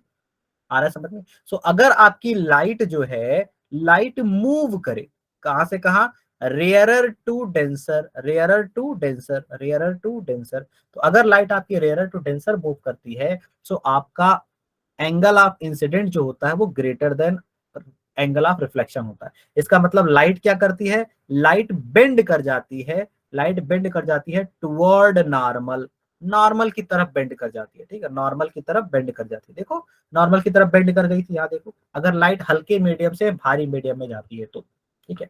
ये तो आपका पहला केस हो गया। लेकिन दूसरा केस, अगर लाइट हमारी मूव करे कैसे, denser to rarer, denser to rarer, ऐसे मूव करे, यानी हैवी मीडियम से रेयरर मीडियम में जाए, तो फिर एंगल ऑफ रिफ्लेक्शन बड़ा होता है एंगल ऑफ इंसिडेंट से, ठीक है। और लाइट क्या करती है, light move away, light move away, ये लाइट अवे हो जाती है toward the normal, away from normal, away from normal. आ रहा है समझ में? सो लाइट क्या करती है, लाइट नॉर्मल से दूर चली जाती है। अब कैसे दूर चली जाती है उसका एक फिगर देख लेते हैं। देखो ऐसे, मान लो ये तुम्हारा ऊपर हो गया वाटर, ऊपर हो गया वाटर और नीचे हो गया एयर, नीचे हो गया एयर, ठीक है। सो अगर लाइट तुम्हारी वाटर से आएगी ना, वाटर से, तो वाटर से आएगी तो ये आपका एंगल ऑफ इंसिडेंट है। अब लाइट को इस तरफ जाना था, यहां जाना था लाइट को, लेकिन अब क्या करेगी, लाइट इधर ना जाके नीचे फ्री मीडियम पाएगी तो लाइट और डेविएट हो जाएगी, इस तरफ से जाएगी। तो बेंडिंग इस तरह से होती है। देखो बेंडिंग, ये अवे फ्रॉम नॉर्मल हो गया, टुवर्ड द नॉर्मल नहीं, अवे फ्रॉम, नॉर्मल से दूर हट गई। तो light move away, light from normal, यानी लाइट नॉर्मल से दूर चली जाएगी, ठीक है। अच्छा देखो, अब अगर ऐसी बात है तो हम इसी लाइन को अगर एक्सटेंड करते हैं ऐसे आगे, तो बताओ अब ये वाला जो पॉइंट है, इस वाले पॉइंट को देखना, इस वाले पॉइंट पर लाइट कैसे मूव कर रही है, इस वाले पॉइंट पे लाइट मूव कर रही है denser to rarer, denser to rarer. और अगर डेंसर टू रेयरर जा रही है तो देखो इस तरफ मूव करना था, इस तरफ मूव करना था, और लाइट ऐसे हो जाएगी, लाइट ऐसे हो जाएगी। और हमने पढ़ा कि थिन स्लैब के साथ अगर लाइट मूव करती है तो वो क्या हो जाती है, पहली वाली लाइन के पैरेलल हो जाती है, पहली वाली लाइन के पैरेलल हो जाती है, यानी जो लाइन पहले से आ रही थी उसके पैरेलल हो जाती है। और इन दोनों के बीच का जो गैप होता है, इन दोनों के बीच का जो गैप होता है इसे हम बोलते हैं लेटरल डिस्प्लेसमेंट, ठीक है, लेटरल डिस्प्लेसमेंट, लेटरल शिफ्ट भी बोल सकते हैं, लेटरल शिफ्ट, लेटरल शिफ्ट। तो ये समझ में आया। फाइनली ग्लास स्लैब से निकलने के बाद लाइट आपस में पैरेलल हो जाती है, ठीक है, आया समझ में, यानी जितने एंगल से इंसिडेंट की थी उतने ही एंगल से निकलती है, ठीक है। आ रहा है समझ में? और ये देखो, ये दोनों नॉर्मल, दोनों नॉर्मल सरफेस के परपेंडिकुलर है ना, परपेंडिकुलर है तो पैरेलल भी होंगे। तो ये अगर एंगल आर हुआ ना तो ये भी एंगल आर ही होता है, ठीक है। बताओ इतना समझ में आया? देखो ये बहुत इंपॉर्टेंट रिजल्ट डिराइव करने वाला है। ये वाली चीज समझ में आई या नहीं, ये बताओ। बाकी चीजों को छोड़ो, पहले उसका बताओ।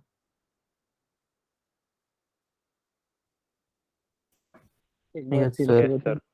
हाँ दूसरा वाला केस फिर से बता दीजिए। चलो दूसरा वाला केस। अच्छा ये तुम्हें समझ में आया कि जब लाइट मूव करती है रेयरर से डेंसर में, यानी हल्के मीडियम से भारी मीडियम में, तो नॉर्मल की तरफ झुक जाती है। और अगर लाइट मूव करती है डेंसर से रेयरर में, यानी भारी मीडियम से हल्के मीडियम में मूव करती है, तो नॉर्मल से अवे हो जाती है। ये चीज समझ में आई? Yes sir. चलो हम इस सेकंड वाले केस को दोबारा से कंसिडर कर लेंगे, क्योंकि इसमें एक बात इंपॉर्टेंट फॉर्मूले का डेरिवेशन है, मैं बताता हूँ। देखो चलो ये देखो, देखो ये कहा जा रहा है कि मान लो ऊपर तुम्हारा एयर है, नीचे तुम्हारा ग्लास है, ये चीज ग्लास है, और वापस से अगेन एयर है। तो अगर आपकी लाइट इस तरह से आएगी, इस तरह से आएगी, तो यहाँ नॉर्मल होगा कुछ ना कुछ, तो नॉर्मल से एक एंगल बनाएगी। एंगल क्या होगा? आई। ठीक है, और आई अगर एंगल बनाएगी तो जो रिफ्लेक्ट करेगी वो बेंड कर जाएगी टुवर्ड द नॉर्मल, बेंड कर जाएगी टुवर्ड द नॉर्मल, और बेंड करके एक एंगल बनाएगी, एंगल ऑफ रिफ्लेक्शन आर। अब अगर यही लाइट आगे की तरफ मूव कर जाए, सीधे आगे की तरफ, तो एक बात बताओ मुझे, अगर आगे की तरफ लाइट मूव कर रही है, तो अब ये लाइट कैसे मूव करेगी बताओ? यहां से अगर लाइट अपना मीडियम चेंज करे, अब तो ग्लास से एयर में जाएगी, पहले एयर से ग्लास में आई, अब तो ग्लास से एयर में जाएगी। तो अगर अब ग्लास से एयर में जाएगी, तो बताओ इस पाथ पे इसे जाना था, लेकिन अब ये जाएगी किस तरफ? अब ये नॉर्मल से अवे हो जाएगी, नॉर्मल से अवे। ठीक है, और ऐसा हमें लगेगा कि ये जो लाइट है, जो पहले से लाइट आ रही थी, ये जो पहले से लाइट आने वाली थी, वो दोनों आपस में दोनों आपस में क्या हो गया? पैरेलल, दोनों आपस में पैरेलल। ठीक, ये चीज समझ में आया? ये दोनों आपस में पैरेलल हो जाते हैं after emerging from the slab. ये जो स्लैब है ना, शीशे का ग्लास, इससे निकलने के बाद दोनों रे आपस में पैरेलल हो जाती है। तो पैरेलल रे हमेशा कितना एंगल बनाएंगी? एंगल सेम होगा, जितना एंगल इसका था उतना ही एंगल इतना। तो ये जो एंगल आई था वही फाइनल एंगल आई ही होता है। ठीक है, अच्छा अब यहाँ पे देखो, ये दोनों लाइन जो है ना पैरेलल है, ये दोनों लाइन पैरेलल है, ये जो नॉर्मल है और ये जो आपका नॉर्मल है, ये दोनों पैरेलल है। और अगर ये दोनों पैरेलल है, तो ये अगर एंगल आर है, तो ये वाला भी एंगल आर होगा, अल्टरनेट इंटीरियर एंगल। बोलो अब समझ में आया ये? Yes sir. अच्छा ठीक है, तुम एक काम करो, इस वाले पॉइंट पर रिफ्रैक्टिव इंडेक्स कैलकुलेट करने की कोशिश करो। तो इस वाले पॉइंट पे तुम क्या बोलोगे? पॉइंट ए पे तुम क्या बोलोगे, ये बताओ। पॉइंट ए पे हम ये कह सकते हैं refractive index of glass with respect to air. बताओ ये सही है? क्योंकि ग्लास में लाइट जा रही है और एयर से आ रही है, तो जिसमें लाइट जाती है उसका रिफ्रैक्टिव इंडेक्स कैलकुलेट करते हैं। बताओ सही है ये? Yes sir. ठीक है, और इसकी वैल्यू होगी किसके बराबर? इसकी वैल्यू बराबर होगी आपके साइन ऑफ जहां से वैल्यू आ रही है अपॉन जहां पर लाइट जा रही है, sine of I sine of R. बोलो सही है? अब देखो दूसरी चीज देखो, रिफ्लेक्टिव इंडेक्स इस पॉइंट पे लगाओ। अब ये इस पॉइंट बी बोलते हैं। ठीक है, एट पॉइंट बी पे क्या होगा ये बताओ? पॉइंट बी पे देखो, पॉइंट बी पे अगर हम यही फिनोमेना अप्लाई करना चाहें, तो रिफ्रैक्टिव इंडेक्स ऑफ, अब यहाँ पे हम एयर कहेंगे, air with respect to glass, क्योंकि लाइट तो अब एयर में जा रही है ना, एयर में जा रही है, ग्लास से आ रही है।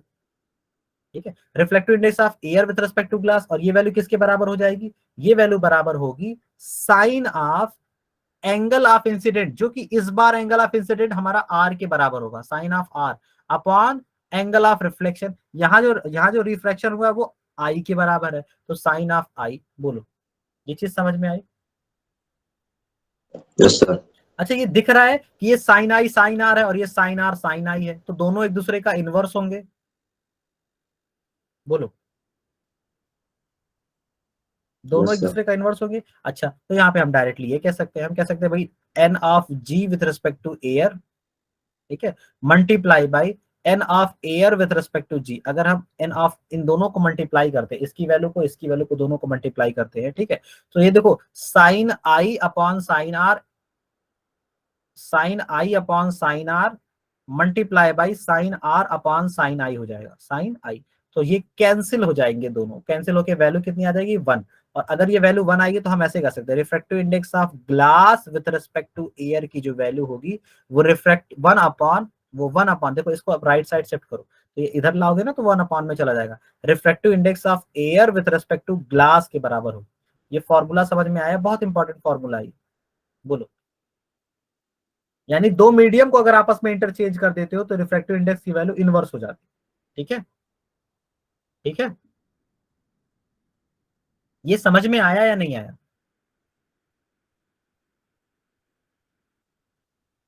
बोलो हुजैफा, अलबिया, अर्श, अहद, फैजान, यस सर, आ गया सर। ये समझ में आ गया? Yes sir. चलो देखो, सो मैं अब डायरेक्टली लिखूंगा, देखो ऐसे ऐसा डायरेक्टली लिखूंगा। मान लो तुम्हारा ये है ग्लास, और मैंने ऐसे कह दिया भाई देखो ग्लास से वाटर में लाइट जा रही है, ग्लास से वाटर में लाइट जा रही है, जो भी हो रहा है ग्लास से वाटर में आपकी लाइट जा रही है, ठीक है। और आपको ये दे रखा है रिफ्रैक्टिव इंडेक्स ऑफ ग्लास दे रखा है विद रिस्पेक्ट टू वाटर, क्या दिया है 1.5। तो find the value of refractive index of water with respect to glass. तो हम क्या कहेंगे, हम कहेंगे हमने फॉर्मूला ये पढ़ा है कि refractive index of glass with respect to water और water with respect to glass आपस में एक दूसरे का इनवर्स होते हैं, आपस में एक दूसरे का इनवर्स होते हैं। यानी refractive index of water with respect to glass को आप refractive index of glass with respect to water लिख सकते हो। तो ये वैल्यू किसके बराबर हो जाएगी, ये वैल्यू बराबर हो जाएगी 1/, देखो ये हमें पता है, ये क्या पता है 1.5, यहाँ रख दो 1.5, 1.5 रखोगे तो आंसर कितना आ जाएगा 1/3/2, और ये हो जाएगा 2/3। यानी refractive index of water with respect to glass की वैल्यू 2/3 के बराबर आएगी। ठीक है, तो देखो हमें glass with respect to water मालूम था, हमने water with respect to glass निकाल लिया। ठीक है, अब ये आया चीज समझ में? Yes sir. चलो अब देखो, अब यहाँ देखो, जरूरी नहीं है कि सिर्फ आप एक ही मीडियम के लिए अप्लाई करो। अगर यही 3 मीडियम भी हो जाते हैं ना, जैसे मान लीजिए आपका मीडियम 1 है, मीडियम 2 है, मीडियम 3 है, मीडियम 3 है, इवन मीडियम 4 है, अगर 4 मीडियम अप्लाई करने के बाद में फिर से मीडियम 1 आ गया, तो आप यहाँ पे ऐसे लिख सकते हो, देखो रिफ्रैक्टिव इंडेक्स पहले इस पॉइंट पे, फिर इस पॉइंट पे, फिर इस पॉइंट पे, फिर इस पॉइंट पे, और सबका प्रोडक्ट अगर देखो वापस से आप उसी मीडियम में आ जा रहे हो ना, तो सबका प्रोडक्ट 1 होता है। तो refractive index of M2 with respect to M1 multiply by refractive index of M3 with respect to M2, देखो पहला तो ये हो गया, M1 से M2 में जा रहे हैं, दूसरा ये हो गया, ठीक है, M2 से M3 में, तो M3 with respect to M3 लिखना पड़ेगा ना, मल्टीप्लाई बाय, अब देखो तीसरा कहाँ है, 3 से 4 में जा रहे हैं, तो refractive index of M4 with respect to M3, और इसके बाद कौन सा है, इसके बाद ये वाला है, multiply by refractive index of M1 with respect to M4। इन सब की वैल्यू का प्रोडक्ट कितना होगा 1, इन सब की वैल्यू का प्रोडक्ट कितना होगा 1। ठीक है, मीडियम कैसा भी हो, आया समझ में? Yes sir. ठीक है, अच्छा अब देखो एक और इंपॉर्टेंट फॉर्मूला हम यहीं से डिराइव कर लेते हैं कि मान लो तुम्हारे पास 3 मीडियम दे रखा हो, मीडियम 1 दिया हो, मीडियम 2 दिया हो, मीडियम 3 दे रखा हो, ठीक है, और वापस से हम मीडियम 1 में आ जा रहे हो, तो क्या हम ऐसे कहेंगे कि भाई एक आप यहाँ मूव कर सकते हो मीडियम 1 से मीडियम 2, और एक मीडियम 2 से मीडियम 3, एक मीडियम 3 से मीडियम 4। सो क्या मैं ये बोल सकता हूँ कि देखो refractive index of medium 2 with respect to medium 1 multiply by refractive index of medium 3 with respect to medium 2 multiply by refractive index of medium 1 with respect to medium 3, इन सब का प्रोडक्ट 1 आएगा, लिख सकता हूं? Yes sir. चलो अच्छा, अगर ऐसा है तो इसकी जरा वैल्यू निकालना, इसको लेफ्ट साइड में रखो, बाकी सबको राइट साइड ले जाओ। Refractive index of medium 3 with respect to medium 2, ठीक है, इसकी वैल्यू किसके बराबर आ जाएगी, इन सबको ले जाओ 1/, ये हो जाएगा refractive index of M2 with respect to M1 multiply by refractive index of M1 with respect to M3, ऐसे ही होगा। ठीक है, अच्छा देखो मैं ऐसा चाह रहा हूं कि भाई ऐसा चाह रहे हैं कि ये जो है ना M1 विद रिस्पेक्ट टू इसको 1/, करके इसको ऊपर ही लेके चले जाए। ठीक है, तो 1/, के साथ अगर ऊपर लेके चले जाएंगे तो हमने क्या पढ़ा है, अगर इनवर्स करना चाहते हो तो रिफ्रैक्टिव इंडेक्स बस चेंज हो जाते हैं, M1 M3 है तो M3 M1 हो जाता है। तो हम क्या इसे ऐसे लिख सकते हैं, M3 refractive index of M3 with respect to M1 upon refractive index of M2 with respect to M1, बोलो। इसे मैंने ऊपर ले गया हूं, इसे ऊपर ले गया हूं, तो जैसे ये M1 with respect to M3 था ना, तो अब यहाँ M3 with respect to M1 हो गया। ये फॉर्मूला समझ में आया, बोलो ये चीज समझ में आई? Yes sir. Yes sir. Ahad, Albiya, Faizan, yes sir. Okay चलो अब इसका यूज कहाँ है, देखो इसका यूज कहाँ है, इस चीज को हम समझने की कोशिश करते हैं, इसका यूज कहाँ है वो देखते हैं। ठीक है, जैसे मान लो आपसे क्वेश्चन में ऐसे कह दिया, मान लो आपसे दे दिया कि भाई ऐसा है कि refractive index of glass with respect to air आपको पता है क्या है 2 मान लेते हैं, और reflective index of water with respect to air आपको पता है क्या है 3। So find the reflective index of glass with respect to water, ये आप फाइंड करो। तो देखो हम ये नहीं निकाल सकते glass with respect to water, हमें दिया glass with respect to air है, तो हम ऐसे कहेंगे, देखो ऐसे पहले से ऐसे कन्वर्ट करो, रिफ्लेक्टिव इंडेक्स ऑफ ग्लास, देखो देखो M2 with respect to M3 है ना, यानी glass with respect to water है, तो इससे पहले क्या करो, ग्लास का किसी थर्ड मीडियम के रेस्पेक्ट में और वाटर का किसी थर्ड मीडियम के रेस्पेक्ट में, तो वहां थर्ड मीडियम को एयर मान सकते हैं, तो ग्लास का विथ रिस्पेक्ट टू एयर लिख सकते हैं और refractive index of water with respect to air लिख सकते हैं। ठीक है, सो ये वैल्यू आपकी 2/3 आ जाएगी। आया समझ में ये Yes, प्रॉपर्टी sir. समझ में आई? No sir. सर क्या सर दोबारा समझाइएगा सर। चलो ठीक है, मैं एक नेक्स्ट क्वेश्चन ले लेता हूँ। ठीक है, नेक्स्ट क्वेश्चन ले लेता हूँ। ठीक है, मैं बताता हूँ। देखो मान लो तुमसे ऐसे कहा जा रहा है refractive index of diamond with respect to water आपको 2 दे रखा है, और refractive index of glass with respect to water आपको 1.5 दे रखा है। सो मैं आपसे ये कह रहा हूं find the refractive index of glass, refractive index of glass with respect to diamond, with respect to diamond, ये फाइंड करने के लिए कह रहा हूं, ये फाइंड करना। तो हम क्या कहेंगे, हम कहेंगे भाई glass with respect to diamond है, तो ऐसा कर सकते हैं इसे हम किसी थर्ड मीडियम के रेस्पेक्ट में ब्रेक कर सकते हैं। हमारा जो फॉर्मूला था वो ऐसा था, देखो M3 विथ रिस्पेक्ट टू अगर M2 है तो इसकी वैल्यू आप ऐसे निकाल सकते हैं, refractive index of M3 with respect to any other medium, introduce कर देना है कोई भी, मान लो हमने लिख दिया यहाँ M1, तो अब नीचे भी M1 लिखना पड़ेगा, refractive index of M2 with respect to M1, जो यहां होगा वही यहां होना चाहिए।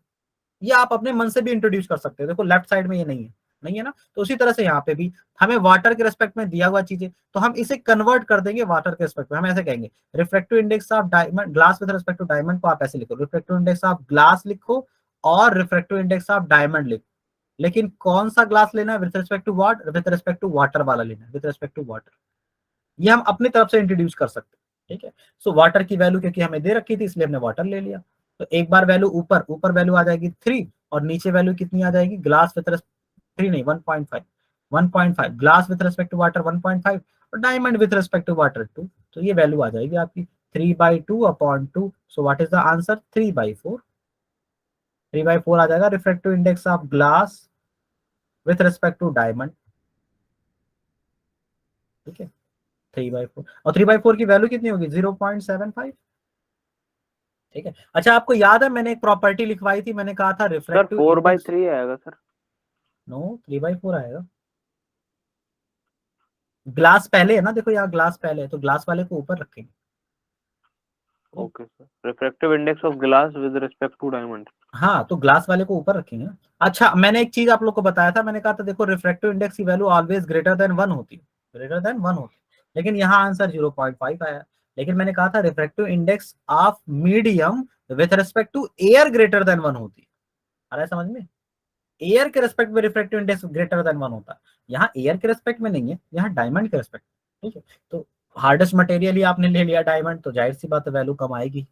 ठीक है, ठीक है, ये चीज समझ में आई, अब समझ में आया ये चीज, बोलो। Yes sir.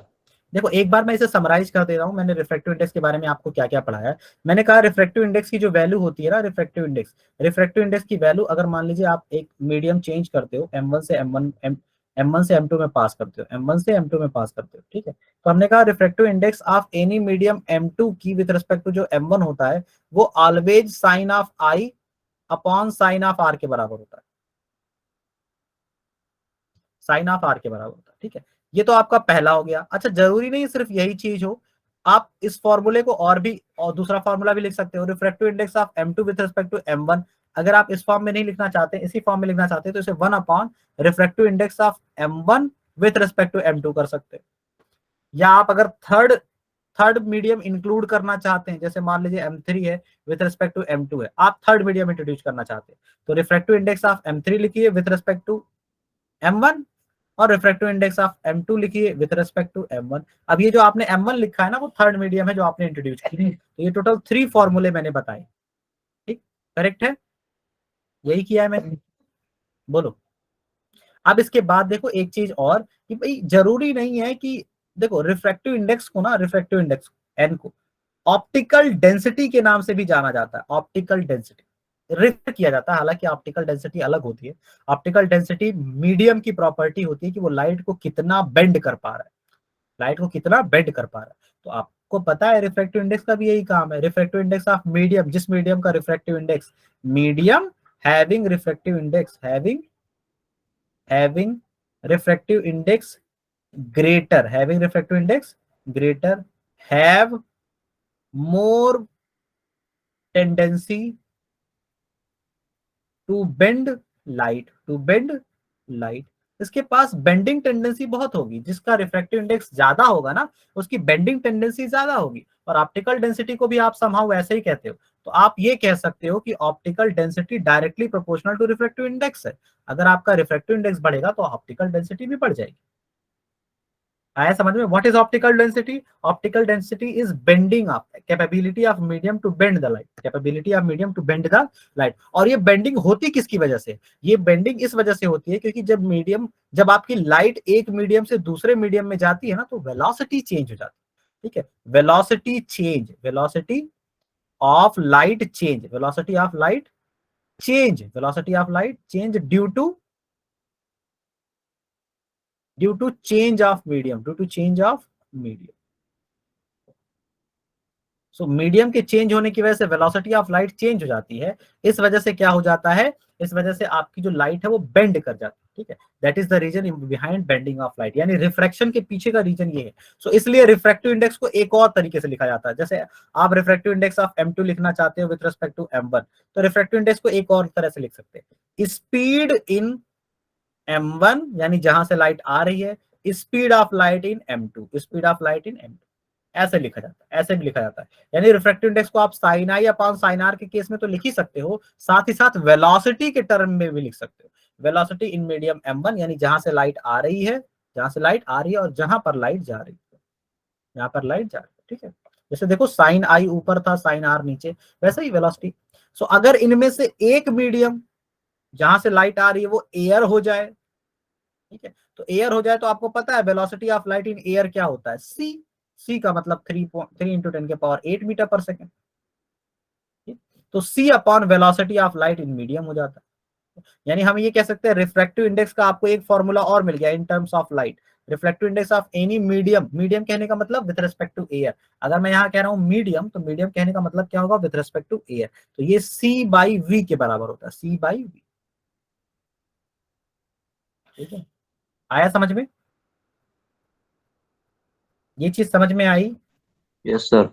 ठीक है, अच्छा जैसे आपका एक फॉर्मूला ये हो गया, ऐसे ही वन मोर एक और ये लास्ट फॉर्मूला होगा। इतना नोट कर लिया है आप लोगों ने? मैं हटा दूं इसे, मैं आज ही नोट सेंड कर दूंगा। ठीक है, इसे रिमूव कर दें आप। Yes sir. ओके, देखो सो हमने ये पढ़ा कि भाई रिफ्रैक्टिव इंडेक्स को दो तरह से लिखा जाता है। तो थर्ड वे क्या है? थर्ड वे भी है। आपने देखा होगा कि जब भी मतलब हम थोड़ा सा किसी भी पॉन्ड के ऊपर होते हैं, पॉन्ड के ऊपर, यहाँ मान लीजिए आपकी फिश है, ठीक है, एक फिश है इस तरह से और ये मूव कर रही है।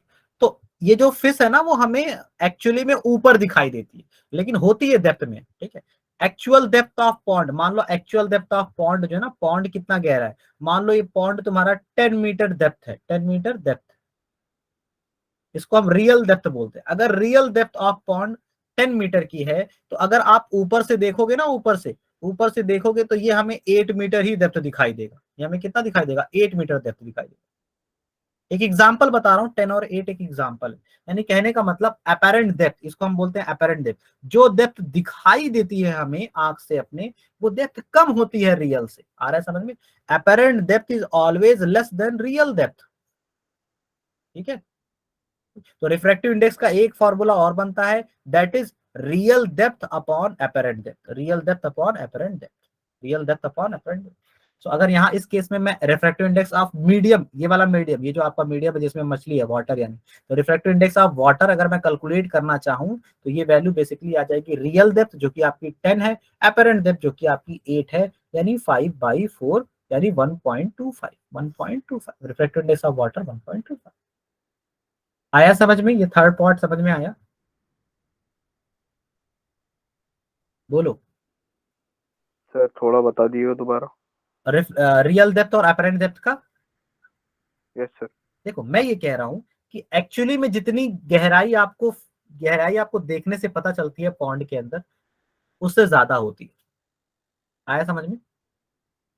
ठीक है। तो मान लो आप ऊपर से देख रहे हो, मान लो आप ऊपर से इस तरह से देख रहे हो, ठीक है, ऊपर से देख रहे हो, तो ऊपर से देखने पे आपको पता चल रहा है कि भाई 8 मीटर गहरा है, 8 मीटर गहरा है, ऐसे ऊपर से देखने पे पता चल रहा है। लेकिन एक्चुअली में वो 10 होगा, एक्चुअली में वो क्या होगा, 10। 8 और 10 एग्जाम्पल है। मेन चीज ये है कि जो रियल डेप्थ होती है, real depth, RD, real depth, वो अपेरेंट डेप्थ से ज्यादा होती है। ठीक है। और रियल डेप्थ का अपेरेंट डेप्थ का ratio refractive index of medium कहलाता है। आया समझ में आज? Yes sir. अभी मैं इसका क्वेश्चन करवा दे रहा हूँ, ठीक है।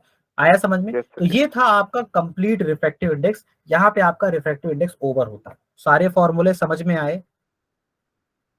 Yes sir. बोलो। चलो अब मैं इसका कुछ क्वेश्चंस लगवा देता हूँ, उसके बाद फिर आपका ये कंप्लीट क्लियर हो जाएगा। ठीक है, देखो छोटे छोटे क्वेश्चन है, जल्दी से लगा लेंगे।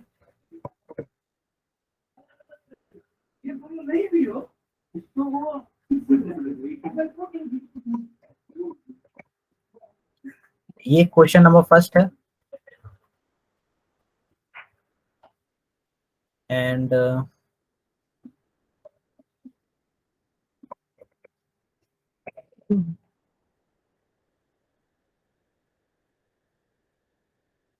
ये आपका क्वेश्चन नंबर सेकंड है। देन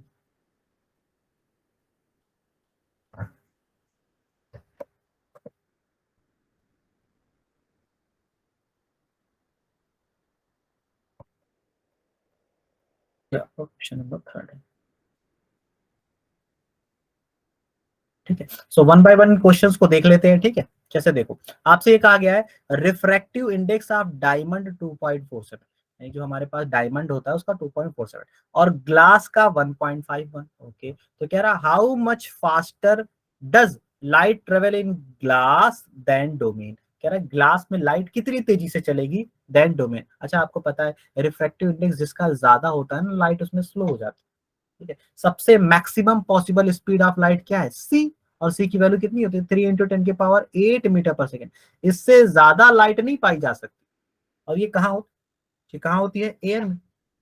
ये कहाँ होती है, एयर में या वैक्यूम में। तो जैसे जैसे आप वैक्यूम और एयर से मूव करोगे किसी मीडियम में, तो स्पीड ऑफ लाइट कम हो जाती है, स्पीड ऑफ लाइट कम। जितना ज्यादा रिफ्रैक्टिव इंडेक्स होगा उतनी ज्यादा वैल्यू कम होगी स्पीड ऑफ लाइट की। ठीक है। सो हम स्पीड कैलकुलेट करते हैं। देखो पहले डायमंड का केस कर, देखो हमें दोनों की स्पीड में फर्क बताना है कि ग्लास में और डायमंड में दोनों की स्पीड में कितने का फर्क है और कितने की स्पीड से जाएगी। तो जरा एक बात बताओ, स्पीड का अगर हमें कैलकुलेशन करना है तो हमने ये पढ़ा था ना, refractive index of medium is equal to किसी भी मीडियम का, जैसे यहाँ डायमंड दिया है, यहाँ डायमंड रिफ्रैक्टिव इंडेक्स का दिया है, तो ये किसके रेस्पेक्ट में दिया होगा, ये डायमंड दिया है refractive index with respect to air, तो किसी भी मीडियम का refractive index with respect to air किसके बराबर होता है, C/V के। What is V? V आपका स्पीड है इन मीडियम। तो अगर मैं कहूं स्पीड की वैल्यू क्या होगी, तो स्पीड की वैल्यू क्या C/N हो जाएगी, N is refractive index of medium. जरा यहां निकाल लो, स्पीड इन डायमंड जो कि क्या होगी, C/ refractive index of diamond. Okay, speed in glass वो क्या हो जाएगा, C/ refractive index of glass. ठीक है। आपसे क्या पूछा है, how does light travel glass than in diamond. Glass से डायमंड में कितना फास्ट, ग्लास से डायमंड में कितना fast, how much faster does the light travel in glass, यानी ग्लास में कितना तेजी से लाइट ट्रेवल करेगी। जाहिर सी बात है, देखो हम ये निकालने के लिए वेलोसिटी ऑफ ग्लास को और वेलोसिटी ऑफ डायमंड को डिवाइड कर देते, तभी हमें पता चलेगा कितना तेजी से कंपेयर, ये क्वेश्चन को कंपेयर करना बोलते हैं। तो यहाँ पे आ जाएगा C/Ng और यहाँ आ जाएगा आपका C/Nd। तो C से तो C कैंसिल हो जाएगा, ये वैल्यू हो जाएगी Nd/Ng, Nd/Ng। अच्छा, Nd/Ng का मतलब क्या है, Nd क्या है, Nd आपका है रिफ्रैक्टिव इंडेक्स ऑफ डायमंड जो कि आपका 2.47 है, और ये आपका है रिफ्रैक्टिव इंडेक्स ऑफ ग्लास। तो ये वैल्यू होगी velocity in glass upon velocity in diamond. तो वेलोसिटी इन ग्लास को हम कैसे लिख सकते हैं, हम बोल सकते हैं velocity in glass is equal to 2.42 upon 1.51 multiply by velocity of diamond. तो वेलोसिटी ऑफ ग्लास जो है ना, वेलोसिटी ऑफ डायमंड का इतना टाइम्स होगी, अब इसकी जो भी वैल्यू आए इतना टाइम्स होगी, तो ये हमने कंपेयर कर लिया। ठीक है, ये चीज समझ में आई? क्वेश्चन कैसे लगाया मैंने? Sir refractive index of diamond with respect to glass ले सकते हैं ना? हाँ ले सकते हैं, बिल्कुल ले सकते हैं, वहां से भी कैलकुलेट कर सकते हैं, ऐसे भी बस एक बार में भी कह सकते हैं। हमने क्या बताया था? हमने कहा था देखो, रिफ्रैक्टिव इंडेक्स अगर आप मीडियम 1 लोगे, ग्लास का विद रिस्पेक्ट टू मीडियम लोगे, तो velocity of light in diamond अगर लोगे, तो velocity of light in diamond upon velocity of light in glass, ऐसे कर सकते हो। ठीक है, आ रहा है समझ में? और यही हमें निकालना है, तो इसका 1 अपॉन कर दो तो भी आ जाएगा, velocity of glass with respect to velocity of diamond, ऐसे भी कर सकते हैं। आया समझ में? और मैंने अलग अलग निकाल के तुम्हें दिखा दिया, आंसर दोनों का सेम आएगा। Yes sir. ये चीज समझ में आई Ahad, Gufran, yes sir. Faizan? Yes चलो सर। अच्छा ठीक है, आप ये देखो next question, refractive index of a glycerine is 1.46। तो ग्लिसरीन एक मटेरियल है जिसका 1.46 है। What is the speed of light in air if the speed of light in glycerine is 2.05 into 10 to the power 8 है, ये 8 है ऊपर। तो कह रहा है कि स्पीड ऑफ लाइट एयर में कितना होगी, तो आप ऐसे रिफ्रैक्टिव इंडेक्स लिख दो, refractive index of glycerine with respect to air, और ये क्या हो जाएगा, speed of light in air upon speed of light in glycerine. तो ग्लिसरीन में दे रखा है 2.05 इंटू 10 टू द पावर 8, ये दे रखा है। ठीक है, so refractive index of glass with respect to air कितना, glycerine with respect to air कितना होगा, 1.46। मैंने बताया था किसी का भी रिफ्रैक्टिव इंडेक्स दिया हो विद रिस्पेक्ट टू क्या होता है, एयर। सो आपका ये 1.46 आ जाएगा। तो सी की वैल्यू कैलकुलेट करने के लिए क्या करोगे, क्रॉस मल्टीप्लाई। तो 1.46 आपका मल्टीप्लाई हो जाएगा 2.05 से और 10 टू द पावर 8, ये आपका आएगा speed of light in air. आया समझ में? कितना आसान सा है, बोलो। Yes sir. चलो ठीक है, अब देखो इसके बाद एक वाटर टैंक है जो अपीयर हो रहा है 4 मीटर डेप्थ। एक वाटर टैंक है जो appear to be 4 metre depth, appear to be 4 metre depth when view from top. इसका मतलब समझ रहे हो, ये 4 मीटर हमें दिख रहा है, तो ये अपेरेंट डेप्थ हुई, अपेरेंट डेप्थ 4। कह रहा if the refractive index is 4/3, refractive index of water, तो उसमें वाटर फिलअप है, तो रिफ्रैक्टिव इंडेक्स ऑफ वाटर अगर 4/3 है, तो व्हाट इज एक्चुअल डेप्थ, आपकी एक्चुअल डेप्थ क्या होगी? ये तो अपेरेंट डेप्थ होगी, एक्चुअल डेप्थ का मतलब रियल डेप्थ, रियल डेप्थ आपकी क्या होगी, एक्चुअल डेप्थ का मतलब रियल डेप्थ, रियल डेप्थ आपकी क्या होगी? तो आप क्या कहोगे, आप कहोगे देखिए सर, रिफ्रैक्टिव इंडेक्स की वैल्यू जो होती है real depth upon apparent depth के बराबर होती है। तो आप ऐसा करिए, 4/3 की value real depth upon apparent depth की वैल्यू पुट कर दीजिए। देखिए 4, तो 4 इधर आके मल्टीप्लाई हो जाएगा और रियल डेप्थ की वैल्यू आ जाएगी 16/3, 16/3। आया समझ में ये? Yes sir. बस आसान था, क्यों? ठीक है, यस। सो एक क्वेश्चन और है, उसे लगाइए, उसके बाद आप लोग चलो देखो।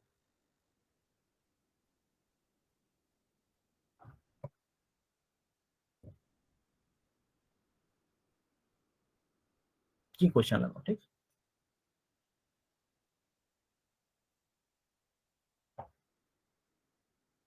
सर मतलब एक बार बता दिए। हाँ बिल्कुल, मतलब बता देते हैं। सो आपसे क्वेश्चन में देखो क्या कह रहा है, आपसे क्वेश्चन में ये कह रहा है कि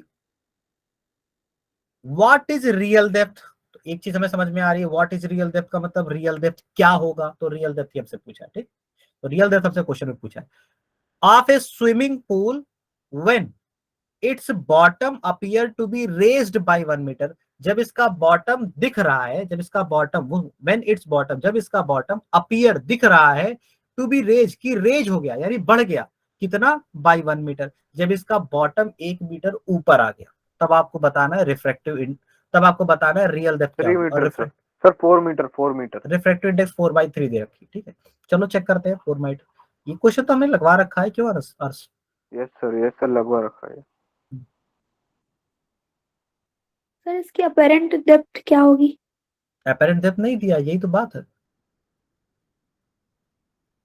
आपसे कहा गया है कि रियल डेप्थ बताओ of a swimming pool when its bottom appear to be raised 1 metre, जब इसका बॉटम 1 मीटर ऊपर चला जाता है।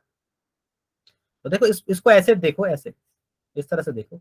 मान लो तुमसे कहा जा रहा है कि देखो ये तुम्हारा बॉटम है, ये है बॉटम, ठीक, ये बॉटम। तो आपसे क्वेश्चन में कहा जा रहा है कि जब इसको ऊपर से देखा जा रहा है ना, तो ये बॉटम 1 मीटर ऊपर चला जा रहा है, यानी यहाँ जा रहा है।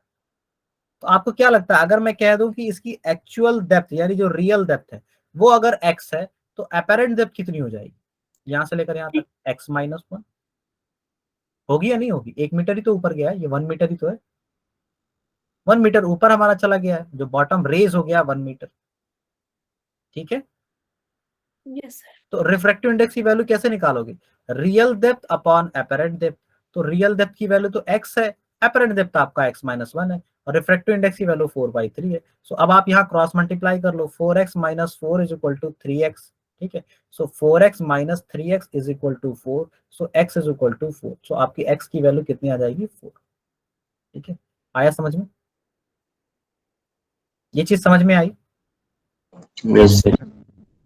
ठीक है, मैं आज क्वेश्चन सेंड कर दूंगा, आप लोग क्वेश्चन प्रैक्टिस भी कर लीजिएगा, कल संडे भी है, लगा लीजिएगा। ठीक है, और कोई डाउट हो तो बताइए। सर सेकंड क्वेश्चन बता दीजिए।